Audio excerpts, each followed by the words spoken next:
Students, आज हम पढ़ने जा रहे हैं एक स्पेशल टाइप का कैपेसिटर जिसे कहा जाता है स्फेरिकल कैपेसिटर, और उसका कैपेसिटेंस निकालने का आज ट्राई करेंगे हम। ओके, तो आज हमें क्या पढ़ना है? Spherical capacitor.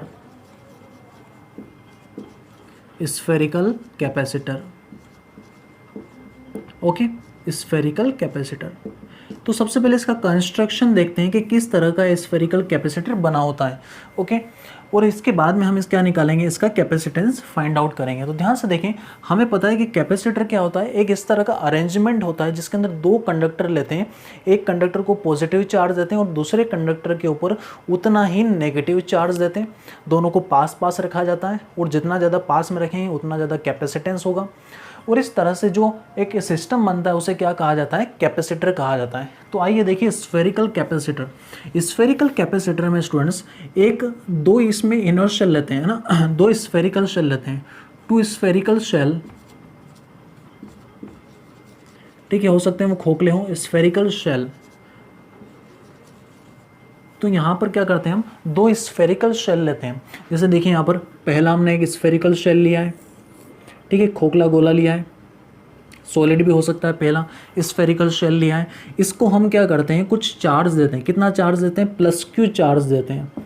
तो जैसे ही +Q चार्ज देंगे तो ये जो सारा चार्ज रहेगा ये इसके आउटर सरफेस पर यूनिफॉर्मली डिस्ट्रीब्यूटेड हो जाएगा। ओके, इस स्फेयर का नाम दे देते हैं A, और इसके ऊपर चार्ज कितना दिया है हमने? +Q चार्ज इसको हमने दिया है। ओके, इसका सेंटर कहीं यहाँ पर होगा। इसके सेंटर से कितनी दूरी का रेडियस कितना है इसका रेडियस है A, है ना। इसका नाम है कैपिटल A और इसका रेडियस है स्मॉल a, ठीक। ये हमने एक स्फेरिकल शेल बनाया। फिर एक कोसेंट्रिक स्फेरिकल शेल इसी के ऊपर रखते हैं, इतना ही सेंटर का, और एक रेडियस B का, मतलब उसका थोड़ा सा रेडियस ज़्यादा रखेंगे, और एक दूसरा स्फेरिकल शेल कंस्ट्रक्ट करते हैं। मतलब इस तरह से एक दूसरा स्फेरिकल शेल रखेंगे। ओके, इस शेल को नाम दे देंगे हम B। तो बताइए क्या होगा? जैसे ही आप दो मेटल के कंडक्टर इस तरह से रखेंगे, ये दूसरा वाला खोखला होना चाहिए। ओके, तो ये इसको नाम दिया हमने B। ये भी स्फेरिकल शेल है और इसका जो रेडियस है स्टूडेंट्स, ये रेडियस है हमारा B। कितना रेडियस है इसका? रेडियस B के स्मॉल b। ओके, इसका नाम है कैपिटल B और इसका जो रेडियस है वो कितना है? Small b। तो ध्यान से देखें, जब आप इस अंदर वाले ए स्फेरिकल शेल को पॉजिटिव +Q चार्ज देंगे तो इस B के इनर सरफेस पर नेगेटिव चार्ज इंड्यूस्ड हो जाएगा ड्यू टू इंडक्शन। इंडक्शन के कारण इसके अंदर वाले सरफेस पर, क्लोजर सरफेस पर कौन सा चार्ज इंड्यूस्ड हो जाएगा? नेगेटिव चार्ज इंड्यूस्ड हो जाएगा। और इसके आउटर सरफेस पर कौन सा चार्ज इंड्यूस्ड हो जाएगा? पॉजिटिव चार्ज इंड्यूस्ड हो जाएगा। अंदर कितना चार्ज इंड्यूस्ड होगा? -Q। ओके, जितना चार्ज A के आउटर सरफेस पर है उतना ही चार्ज B के इनर सरफेस पर और B के आउटर सरफेस पर इंड्यूस हो जाएगा। और आप देखेंगे कि B के ऊपर जो नेट चार्ज है वो तो 0 ही है, क्योंकि अगर 10 नेगेटिव चार्ज अंदर है तो 10 पॉजिटिव चार्ज बाहर है, +10 -10 0 हो गया, क्योंकि B के ऊपर कोई चार्ज नहीं है। ये चार्ज हमने रखा नहीं था, ये तो चार्ज इंडक्शन के थ्रू आया था। और इंडक्शन में हमें पता होना चाहिए जितना नेगेटिव चार्ज इंड्यूस्ड होता है उतना ही पॉजिटिव चार्ज भी इंड्यूस्ड होता है। तो अंदर चार्ज आएगा -Q और आउटर सरफेस पर भी इस तरह से यूनिफॉर्मली डिस्ट्रीब्यूट हो जाएगा +Q। बट इस B के आउटर सरफेस को हम क्या कर देंगे? अर्थड कर देंगे, मतलब इसको अर्थिंग कर देंगे। तो जैसे अर्थिंग करेंगे तो सारा पॉजिटिव चार्ज जो इसके आउटर सरफेस पर था वो कहाँ चला जाएगा स्टूडेंट्स? अर्थ में चला जाएगा। या फिर इसको सही तरीके से बोला जाए तो जैसे इसका कनेक्शन अर्थ से किया जाएगा, अर्थ में से इलेक्ट्रॉन आएंगे और इन सारे चार्ज को न्यूट्रलाइज कर देंगे और सारे चार्ज खत्म हो जाएगा। तो अब आपके पास जो सिस्टम बनेगा, इस सिस्टम को कहा जाता है स्फेरिकल कैपेसिटर। इसके अंदर दो कोसेंट्रिक स्फेरिकल शेल हैं, अंदर वाले का रेडियस स्मॉल a, बाहर वाले का रेडियस स्मॉल b। ओके, अंदर वाले के ऊपर +Q चार्ज दिया, बाहर वाले के ऊपर -Q चार्ज दिया और इसको हमने अर्थिड कर दिया। अब हम चाहते हैं कि इस जो सिस्टम है, सिस्टम का कैपेसिटेंस फाइंड करें। ओके, तो कैपेसिटेंस फाइंड करना स्टार्ट करते हैं। तो इस कैपेसिटेंस फाइंड करने के लिए ध्यान से देखिए, हमारे पास 3 स्टेप करना चाहिए। जब भी हमें किसी चीज़ सिस्टम का कैपेसिटेंस फाइंड करना है तो पहला प्रोसेस क्या होना चाहिए? आप इलेक्ट्रिक फील्ड फाइंड करें। क्या फाइंड करें? Electric field. किसके बीच में? इस रीजन में। इस रीजन में इलेक्ट्रिक फील्ड फाइंड करें, क्योंकि ये कंडक्टर का बना है तो कंडक्टर के अंदर तो इलेक्ट्रिक फील्ड 0 होती, तो अंदर भी इलेक्ट्रिक फील्ड 0 होगी और बाहर भी इलेक्ट्रिक फील्ड 0 होगी। अंदर इलेक्ट्रिक फील्ड इसलिए जीरो होगी क्योंकि किसी भी कंडक्टर के अंदर इलेक्ट्रिक फील्ड जीरो होती है, ये हमने पढ़ा था कंडक्टर की प्रॉपर्टी के अकॉर्डिंग। बाहर इलेक्ट्रिक फील्ड जीरो इसलिए होगी, गॉस लॉ से होगी। अगर यहाँ पर इस पॉइंट पर आप इलेक्ट्रिक फील्ड चेक करना चाहें तो इस पॉइंट से पास होने वाला एक गॉसियन सरफेस बना है, बड़ा वाला गॉसियन सरफेस, उस गॉसियन सरफेस से निकलने वाला टोटल फ्लक्स क्या होगा, उसके अंदर चार्ज अपॉन एप्सिलॉन 0 टाइम्स होता है। तो ये जो बड़ा स्फेरिकल शेल बनेगा उसके अंदर चार्ज है कितना, 0 चार्ज है ना। क्यों, माइनस क्यू यहाँ पर प्लस क्यू यहाँ पर, दोनों मिलकर कितना हो गया 0, क्योंकि जितना पॉजिटिव चार्ज इस ए के ऊपर है उतना ही नेगेटिव चार्ज बी के ऊपर है, तो टोटल चार्ज कितना है 0, तो क्यू इन हो जाएगा 0 अपॉन एप्सिलॉन 0 0, तो फ्लक्स 0 मतलब इलेक्ट्रिक फील्ड भी कितना 0।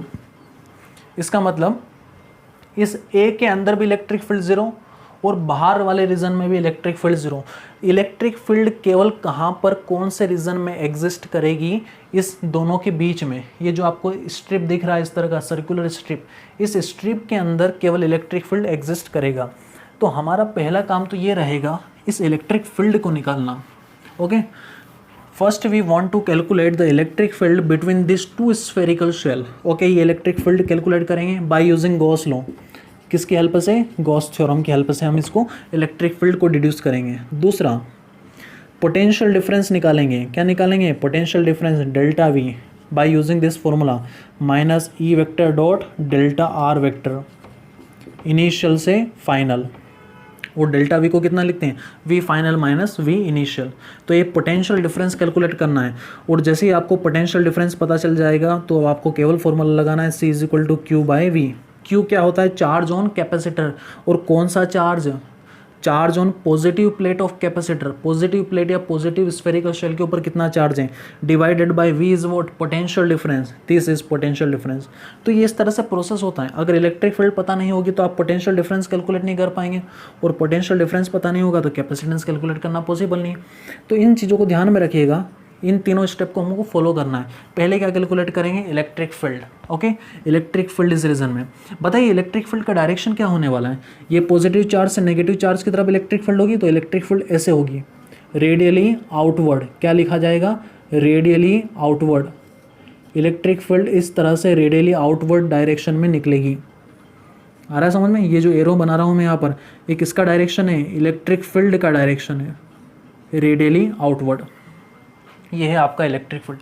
अब कितना होगा इलेक्ट्रिक फील्ड, ये कैसे निकाला जाएगा, तो आइए निकालना स्टार्ट करते हैं। इसको मैं रफ कर देता हूँ, ठीक है। आप इसको याद रखिएगा, electric field bye using Gauss law निकालेंगे। एक देखिएगा इसके बाद में जो कैपेसिटर पढ़ेंगे उसमें भी यही सिमिलरिटीज़ होगी। First we want to calculate the electric field. Okay, पहला स्टेप क्या कैलकुलेट करना, electric field between this two region. ठीक है, इलेक्ट्रिक फील्ड कैलकुलेट करने के लिए हम क्या करेंगे, गॉस थ्योरम लगाएंगे, गॉस लॉ। गॉस लॉ क्या कहता है, close integration of e vector dot d s vector which is area vector is equal to, उसके अंदर कितना चार्ज है, divided by epsilon 0। Okay, Gauss law लगाने के लिए आपको गॉसियन सरफेस बनाना पड़ेगा। तो हमें इस दोनों के अंदर किसी पॉइंट पर इलेक्ट्रिक फील्ड चाहिए, तो हम क्या करेंगे, मान लेते कोई पॉइंट है, इस पॉइंट पर हमें इलेक्ट्रिक फील्ड फाइंड करना है, तो इस पॉइंट से पास होने वाला एक गॉसियन सरफेस बनाएंगे।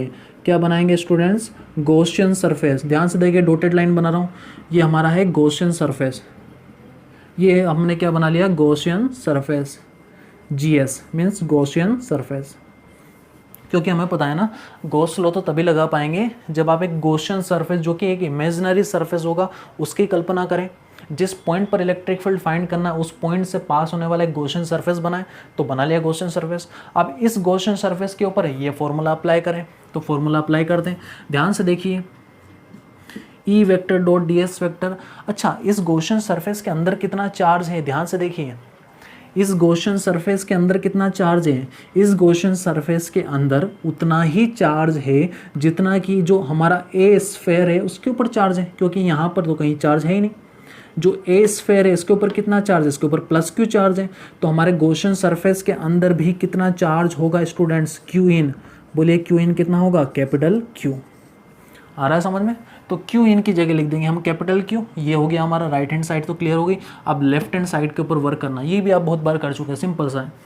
ध्यान से देखें, अगर कहीं पर भी जैसे इस पॉइंट पर इलेक्ट्रिक फील्ड कैलकुलेट करना है, यहाँ पर मैं छोटा सा एरिया एलिमेंट ले लूँ, इस एरिया एलिमेंट का डायरेक्शन क्या होगा, आउटवर्ड नॉर्मल, तो डी ए वेक्टर बाहर की तरफ होगा, ये d s vector, area vector हमेशा छोटे से एरिया एलिमेंट पर आउटवर्ड नॉर्मल होता है, ये डी एस वेक्टर बाहर की तरफ, और इलेक्ट्रिक फील्ड भी तो रेडियली आउटवर्ड निकल रहा है, आपका इलेक्ट्रिक फील्ड भी रेडियली आउटवर्ड निकलेगा और डी एस वेक्टर भी बाहर की तरफ, तो दोनों के बीच में एंगल कितना होगा, बोलिए एंगल कितना होगा, 0 डिग्री, एंगल दोनों के बीच में 0 होगा, तो close integration E D S cos theta, theta means कितना एंगल है दोनों के बीच में, 0 डिग्री, cos 0 की वैल्यू कितनी, 1, तो 2 स्टेप को मैं यहाँ पर कैंसिल कर रहा हूँ, आप दोनों स्टेप को लिखिएगा, क्यू इन बोलो कितना है, क्यू इन है capital Q divided by epsilon 0।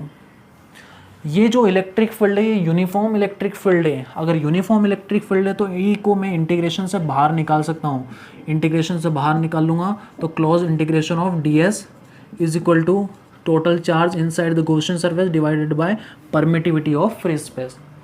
सारे एरिया एलिमेंट जुड़कर क्या देंगे, ये सारे छोटे छोटे एरिया एलिमेंट जुड़ेंगे और हमें क्या पता चलेगा, इस गॉसियन सरफेस का टोटल सरफेस एरिया, एक स्फेयर का टोटल सरफेस एरिया कितना होता है, 4 पाई आर स्क्वायर। और हम एक चीज़ लिखना तो भूल गए, ये जो आपने गॉसियन सरफेस बनाया है, सरफेस का रेडियस कितना है, तो इस गॉसियन सरफेस का जो रेडियस है वो है स्मॉल आर, कितना है रेडियस, स्मॉल आर।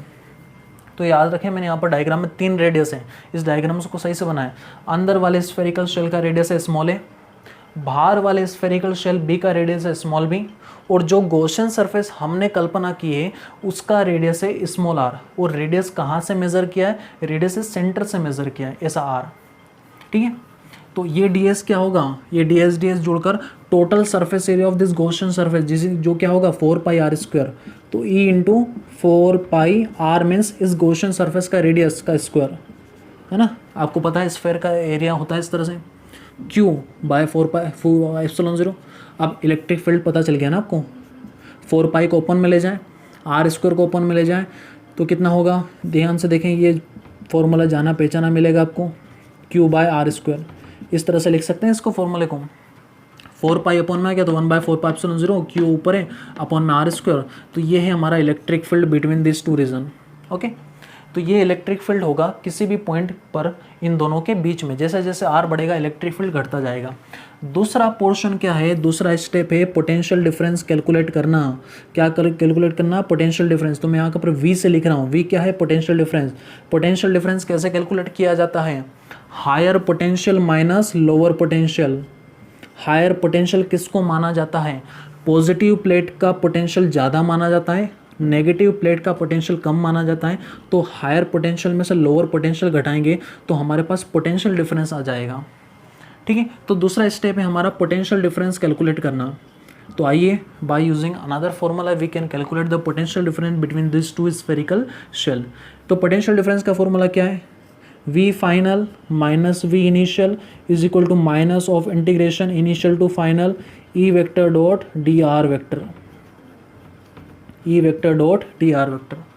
मैंने आपको बताया था कि एक इंपॉर्टेंट फार्मूला है, इसको अप्लाई करना आना चाहिए, इसके हमने एग्जांपल देखे थे, how to apply this formula, ये बहुत ज़रूरी है स्टूडेंट, ध्यान से देखें, समझिएगा इस स्टेप को। हमें इनिशियल से कहाँ जाना है, फाइनल। ये जो डी आर होता है डिस्प्लेसमेंट होता है, कहाँ से कहाँ तक, लोअर लिमिट से अपर लिमिट तक, मतलब इनिशियल से फाइनल तक जाना है।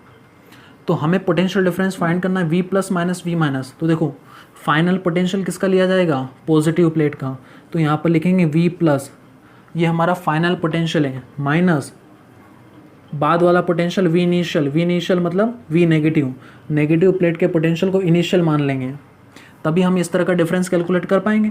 तो फाइनल पॉजिटिव प्लेट का पोटेंशियल होगा और माइनस वाला जो होगा वो इनिशियल प्लेट का पोटेंशियल होगा, माइनस, ठीक है। Integration of initial to final, initial से फाइनल तक जाना है, और इलेक्ट्रिक फील्ड और डी आर वेक्टर। अब बताओ इनिशियल से फाइनल तक कहाँ तक होगा, कहाँ से कहाँ तक, इनिशियल होगा आपका नेगेटिव प्लेट और फाइनल होगा आपका पॉजिटिव प्लेट। देखो इनिशियल से फाइनल, तो ये इनिशियल है और ये फाइनल प्लेट है।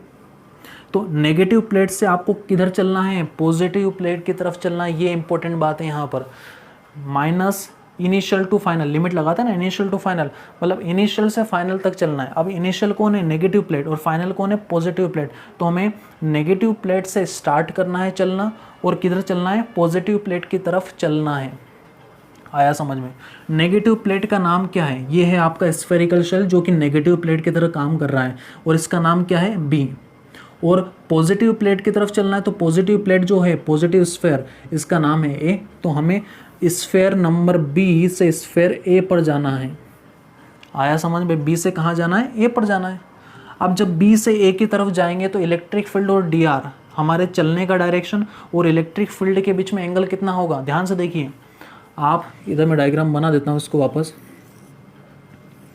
ये अपना अंदर ए वाला, ये बाहर बी वाला, अंदर इसके पास पॉजिटिव चार्ज है और बाहर वाले के ऊपर कैसा चार्ज है, नेगेटिव चार्ज है।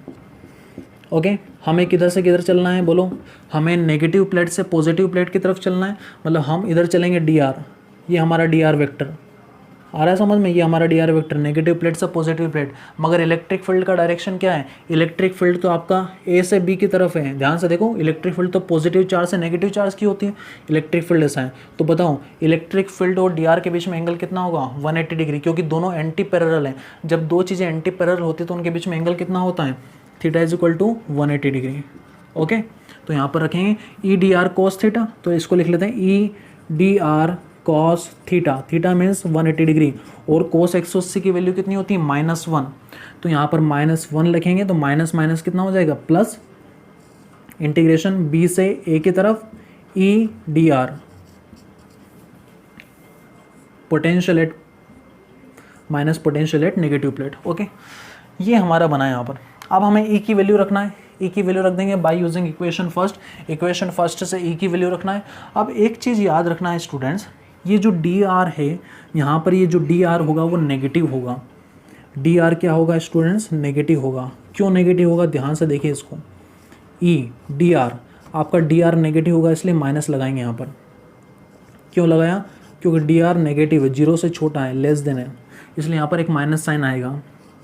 आप समझ लें इसको, माइनस साइन क्यों लिखा है यहाँ पर। देखिए ध्यान से आपने जब इलेक्ट्रिक फील्ड कैलकुलेट करना स्टार्ट किया था तो आर किधर लिया था आपने, क्योंकि डी आर तो इस तरह से होगा ना, आर पे जाके डी आर लेना, मतलब आर तक गए, आर से थोड़ा सा और बढ़ाया तो वो डी आर होता है। तो आर जो लिया था, आर कहाँ से लिया था आपने, आर जो रेडियस नापा था वो सेंटर से तो नापा था, मतलब सेंटर से आर ऐसा था, ऐसा चल रहा था।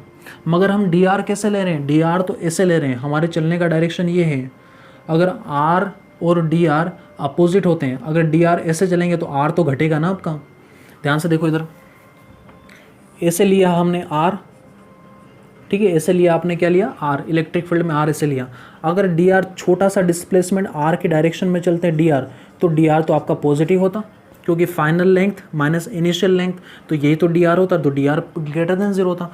बट हमने क्या करा है यहाँ पर, आर तो आप ऐसे चले, बट जो डी आर चले, ये छोटा सा डिस्प्लेसमेंट किधर से किधर चले थे, नेगेटिव प्लेट से पॉजिटिव प्लेट की तरफ चले थे। तो नेगेटिव से पॉजिटिव प्लेट की तरफ चले तो डी आर आप अपोजिट डायरेक्शन में चल रहे हो, डी आर मतलब आर पे जाके डी आर चल रहे हो, मतलब पीछे आ गए थोड़ा सा और। आ रहा है समझ में, इसमें तो आपने इंक्रीमेंट करा था कि आर पे जाके छोटा सा इंक्रीमेंट करते हैं, तो ये जो इंक्रीमेंट होगा ये तो पॉजिटिव होगा। मगर अब क्या करा आपने, आर तक तो गए, आर से डी आर पीछे आ गए, क्योंकि डी आर का डायरेक्शन अपोजिट है, तो पीछे आ गए तो फाइनल तो कम होगा ना। तो ये जो डी आर है पीछे आ गए, ये डी आर क्या होगा, लेस देन 0। अगर डी आर 0 से छोटा होगा मतलब डी आर कैसा होगा, नेगेटिव, इसलिए यहाँ पर एक माइनस साइन आएगा यहाँ पर। इस चीज़ को क्लियर रखें, इस आर और इस डी आर का डायरेक्शन यहाँ पर क्या हमने अपोजिट लिया है, आर तो बाहर की तरफ लिया है और डी आर अपोजिट लिया है, इसलिए डी आर को लेस देन 0 लेंगे। इसके लिए एक माइनस साइन भी यहाँ पर एक्स्ट्रा लगाया जाएगा। बस स्टूडेंट्स, अब केवल सोल्व करना है मैथमेटिकल फॉर्म में, इंटीग्रेशन सोल्व करना आपको आना चाहिए। तो ध्यान से देखिए, अब v plus minus v minus is equal to minus e vector, e electric field की वैल्यू कितनी, 1/4πε0 क्यू, तो इसको मैं लिख सकता हूँ q/4πε0 जो कि कांस्टेंट है, बाहर निकल जाएगा, 1/r² एज इट इज चलेगा और dr चलेगा। r की लिमिट लग जाएगी स्टूडेंट्स, r की लिमिट कहाँ से कहाँ तक, ध्यान से देखो, r की लिमिट a से b तक। ओके, हमें कहाँ से कहाँ तक इंटीग्रेट करना है, a से b तक इंटीग्रेट करना है। तो इनिशियल लिमिट a और फाइनल लिमिट क्या होगी, b। सॉरी यहाँ पर हमें कहाँ से कहाँ तक जाना था, b से a तक जाना था ना। तो जो स्फेरिकल शेल b है उसका रेडियस कितना है, स्मॉल b, और b से a की तरफ जाना है, तो जो a स्फेरिकल शेल है उसका रेडियस कितना है, स्मॉल a। तो हमारी लिमिट लगेगी बी से ए की तरफ। आ रहा है समझ में? अपर लिमिट जो होगा ए और लोअर लिमिट होगा बी, क्योंकि हम डी आर जो जा रहे हैं, डी आर कहाँ से कहाँ जा रहे हैं, नेगेटिव से पॉजिटिव प्लेट की तरफ। तो ये नेगेटिव प्लेट की रेडियस कितनी है, बी, बी से कहाँ तक जा रहे हैं, पॉजिटिव प्लेट, और पॉजिटिव प्लेट की रेडियस कितनी है, ए, तो बी से ए की लिमिट लगेगी। अब आप सोल्व कर लें, q/4πε0 बाहर, आर स्क्वायर को ऊपर ले जाए तो आर की पावर -2, इंटीग्रेशन करेंगे बी से ए डी आर, और जब इसका इंटीग्रेशन होगा तो पावर रूल अप्लाई करेंगे, एक पावर ऊपर बढ़ाएंगे और एक पावर नीचे बढ़ाएंगे, तो q/4πε0 आर की पावर -2 + 1 अपॉन में भी उसी तरह से है -2 + 1, ओके। और यहाँ पर लिमिट भी अप्लाई करेंगे, लिमिट कहाँ से कहाँ तक, बी से ए की तरफ। और ये है आपका पोटेंशियल डिफरेंस। इस पोटेंशियल डिफरेंस को मैं v लिख देता हूँ ना, v plus minus potential difference, इसको केवल v लिख रहा हूँ, पोटेंशियल डिफरेंस। तो v कितना हो जाएगा स्टूडेंट, देखो q/4πε0, ओके, v = q/4πε0। अब आगे देखें लिमिट लगाना है, लिमिट कैसे लगाना है, अच्छा -2 + 1 कितना होगा, -1, आर की पावर -2 + 1 कितना होगा, आर की पावर -1 अपॉन में -1 बचेगा, लिमिट लगा देंगे बी से ए की तरफ। आर की पावर -1 को लिख सकते हैं 1/r, तो इसको लिख देंगे v = q/4πε0 bracket of r की पावर -1 को लिखेंगे 1/r, और एक माइनस एज इट इज़ चल रहा है -1/r, लिमिट लगा देंगे बी से ए की तरफ, ओके, लिमिट लगा। अच्छा ध्यान से देखिए, एक माइनस भी आगे चल रहा था, उस माइनस को तो हम भूल ही गए, ये माइनस एक और आगे चल रहा है, यहाँ पर ये माइनस चल रहा है, तो आप चाहें तो इस माइनस से माइनस को कैंसिल आउट कर सकते हैं, तो इस माइनस से इस माइनस को हमने काट दिया, ठीक है। काटने पर कितना बचेगा, v = q/4πε0, लिमिट रखेंगे पहले अपर लिमिट r की जगह a माइनस r की जगह कितना b, upper limit minus lower limit. इसको आप चाहें तो इस फॉर्मेट में लिख सकते हैं, पोटेंशियल डिफरेंस फाइनल आंसर आ गया q/4πε0, ठीक है। Cross multiply b minus a upon में ए बी, ये क्रॉस मल्टीप्लाई करने पर हमारा आंसर है b का 1 में, a का 1 में, और नीचे दोनों का आपस में, तो b - a अपॉन में ए बी। तो ये पोटेंशियल डिफरेंस आया, इसे इक्वेशन 2 दे दें। अब केवल कैपेसिटेंस निकालना है, तो कैपेसिटेंस का फॉर्मूला लगा दें, थर्ड स्टेप, ये हमारा थर्ड स्टेप है कैपेसिटेंस। c = कितना होता है, q/v, q क्या होता है, charge on positive plate as it is, v potential difference कितना है ये निकाल चुके हैं इक्वेशन 2 से, 4πε0 b - a अपॉन में ए बी। ध्यान से देखें, q से q कट जाएगा, और c की वैल्यू 4πε0 ऊपर आएगा, 4πε0 अपॉन में, और ए बी भी ऊपर चला जाएगा आपका, ए बी अपॉन में कितना चलेगा, b - a। This is the required expression for capacitance of spherical capacitor. 4πε0 ऊपर, ए बी ऊपर, तो 4πε0 ए बी अपॉन में b - a, ये रिक्वायर्ड एक्सप्रेशन है स्टूडेंट्स कैपेसिटर के लिए, ओके, स्फेरिकल कैपेसिटर के लिए। इसके अंदर कभी कभार क्या पूछा जाता है कि अभी तो हमने इन दोनों स्फेरिकल शेल के बीच में कोई मीडियम की जगह एयर रखा था, क्या रखा था, एयर। अगर एयर की प्लेस पे अगर कोई अदर मीडियम हो, क्या हो, कोई एनी मीडियम, कोई दूसरा मीडियम हो, तो कैपेसिटेंस कितना लिखा जाएगा। अगर कोई दूसरा मीडियम होता तो कैपेसिटेंस में क्या करते हैं, 4πε0 एज इट इज़, ε0 के साथ में डाइलेक्ट्रिक कॉन्स्टेंट लगा देंगे, ए बी अपॉन में b - a।